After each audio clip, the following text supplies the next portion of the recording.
Assalamualaikum warahmatullahi wabarakatuh. Perkenalkan, nama saya Hanifah Alia Hidayah dengan NIK Mahir 366 dari kelas 2023G. Di sini saya akan mengerjakan tugas review mata kuliah Humas terkait konferensi pers yang pernah diadakan oleh mantan Presiden Joko Widodo pada tanggal 30 Desember tahun 2022 lalu terkait pencabutan PPKM di Indonesia. Dalam konferensi pers yang dilakukan oleh mantan Presiden Joko Widodo pada tanggal 30 Desember tahun 2022 lalu terkait pencabutan pembatasan mobilitas publik atau PPKM di Indonesia dengan alasan penanganan COVID-19 yang membaik dan tingkat vaksinasi yang tinggi. Dengan semua wilayah diklasifikasikan dalam PPKM level 1 dan tingkat infeksi harian saat ini hanya 685 kasus. Keputusan untuk mencabut pembatasan didasarkan pada studi ilmiah dan kekebalan komunitas. Namun Presiden mendesak kewaspadaan yang berkelanjutan, termasuk menggunakan masker di tempat-tempat yang ramai dan menjaga kesiapsiagaan kesehatan masyarakat karena status kesehatan masih berlaku. Ia juga menyoroti hubungan fiskal yang berkelanjutan dan pentingnya investasi dan ekspor untuk pemulihan ekonomi pada tahun 2023 sambil mengatasi tingkat vaksinasi yang menurun dan menekankan perlunya mendorong suntikan penguat di kalangan lansia untuk mencegah rawat inap dan kematian lebih lanjut.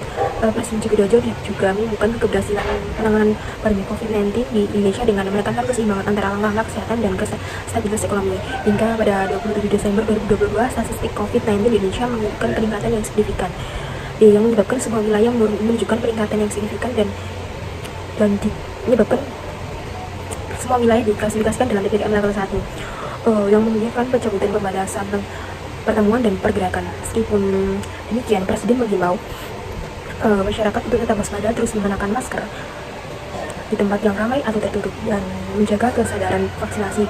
Ia juga menekankan perlunya fasilitas kesehatan untuk tetap siap dan bagus tugas COVID-19 setempat untuk tetap aktif selama masa transisi ini, sekaligus memastikan bahwa program bantuan sosial akan terus berlanjut hingga tahun 2023. Presiden Joko Widodo juga membahas tentang kelanjutan insentif fiskal dan perkembangan positif dalam respon pandemi di Indonesia menjelang tahun baru. Ia juga menyoroti bahwa Indonesia adalah salah satu dari 4 negara G20 yang tidak menghadapi lonjakan pandemi yang signifikan selama hampir setahun dan mencatat. Beliau juga mencatat bahwa tingkat infeksi harian saat ini hanya 685 kasus, di samping tingkat kematian yang rendah.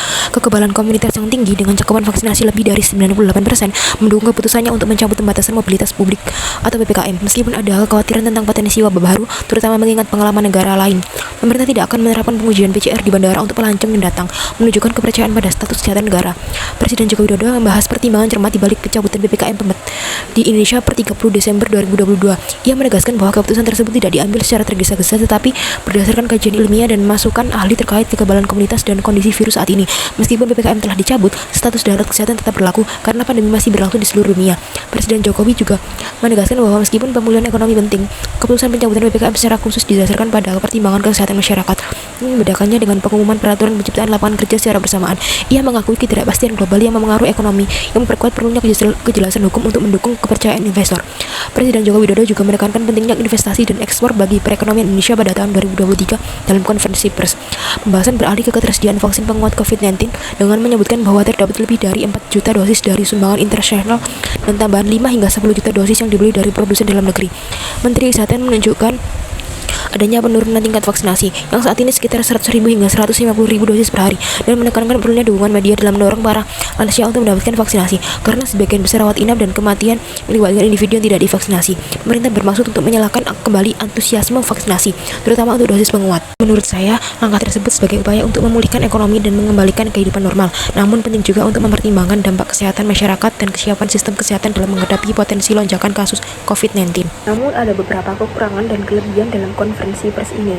Kelebihannya menurut saya, kebijakan yang disampaikan oleh Bapak Joko Widodo tersebut terkait pencabutan PPKM adalah dapat meningkatkan mobilitas publik dan pemulihan ekonomi, dan juga tingkat infeksi harian rendah dan kekebalan komunitas tinggi. Namun terdapat pula kekurangan dalam kebijakan ini, yaitu potensi wabah baru masih ada.